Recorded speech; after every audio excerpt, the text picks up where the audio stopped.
جب اللہ تعالیٰ کسی کی رسوائی چاہتا ہے تو اس کو پاک لوگوں پر لعن طعن کرنے کی طرف مائل کر دیتا ہے۔ اللہ تعالیٰ جب کسی فرد کی عیب پوشی کرنا چاہتا ہے تو اسے معیوب لوگوں کے عیب پر بھی بات نہ کرنے کی توفیق بخش دیتا ہے۔ جدائی کا ایک لمحہ بھی عاشق کے نزدیک 1 سال کے برابر ہے۔ حلم کی تلوار لوہے کی تلوار سے زیادہ اثر رکھتی ہے، بلکہ فتح حاصل کرنے میں حلم سینکڑوں لشکر سے زیادہ مؤثر ہے۔ جب بیمار کی قضا آتی ہے تو طبیب بھی بے وقوف ہو جاتا ہے۔ قرب خداوندی کا حصول بقا میں مضمر ہے، لیکن بقا سے پہلے ہونا لازمی ہے۔ کتنے ہی متقی ہو جاؤ مگر نفس سے کبھی بے فکر نہ ہونا۔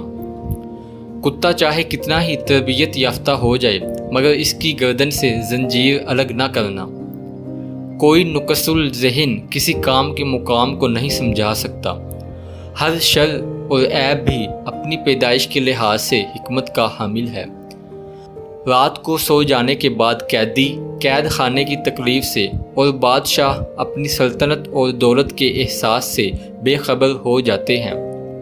اللہ والوں کی باتیں سکون قلب عطا کرتی ہیں اور اہل ظاہر کی باتیں دل میں انتشار اور بے اطمینانی پیدا کرتی ہیں۔ اے لوگو، بہت سے شیطان خصلت صوفیوں کی شکل میں موجود ہیں، اس لیے بیت میں ہرگز جلدی نہ کرو۔ جہاں بھی پانی دیکھو وہاں سبز ہوگا، اسی طرح جہاں آنسو ہوتے ہیں وہیں رحمت ہوتی ہے۔ جو عقل سلیم رکھتا ہے وہ خلوت اختیار کرتا ہے، کیونکہ تنہائی میں قلب کی صفائی ہوتی ہے۔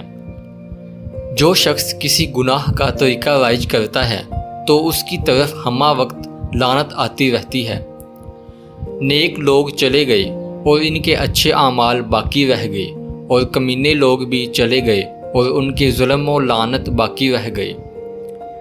مرغ کی دشمن اس کی آنکھ ہے جو دانے پر حریص ہے، اور اس کی نجات وہ عقل ہے جو جال کو دیکھ لے۔ خواہش کے سانپ کو ابتدا میں ہی مار دینا چاہیے، اگر دیر کرو گے تو یہ بڑھتے بڑھتے اژدہا بن کر تمہارے قابو سے باہر ہو جائے گا۔ حرص تجھ کو اندھا کر کے محروم کرتی ہے، اور ابلیس تجھے حرص میں مبتلا کر کے اپنی طرح مردود کرتا ہے۔ جس شخص کا مزاج فاسد اور طبیعت بیمار ہوتی ہے وہ کسی کی تندرستی پسند نہیں کرتا۔ نفس کو دنیا والوں کی تعریف اور خوشامد بہترین لقمہ معلوم ہوتا ہے، ایسے لقمے کو مت کھاؤ کہ یہ آگ سے پر ہے۔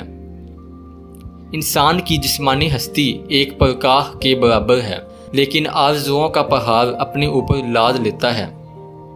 ظاہری اعمال ایک ہی قسم کے ہوتے ہیں، لیکن عمل کرنے والوں کی فطرت کے تفاوت سے نتائج عمل بالکل مختلف ہوتے ہیں۔ ایسی ویرانی سے کبھی نہیں گھبرانا چاہیے جو کسی عظیم تعمیری کام کے لیے مقدمہ و آغاز ہو۔ اس دنیا میں کوئی خزانہ سانپ کے بغیر، کوئی پھول کانٹے کے بغیر، اور کوئی خوشی غم کے بغیر نہیں ہے۔ کبھی کبھی آنسو اللہ تعالیٰ کے نزدیک شہید کے خون کا درجہ پا لیتے ہیں۔ ٹوٹے ہوئے دل سے نکلنے والی فریاد 100 سالہ عبادت سے زیادہ اثر رکھتی ہے۔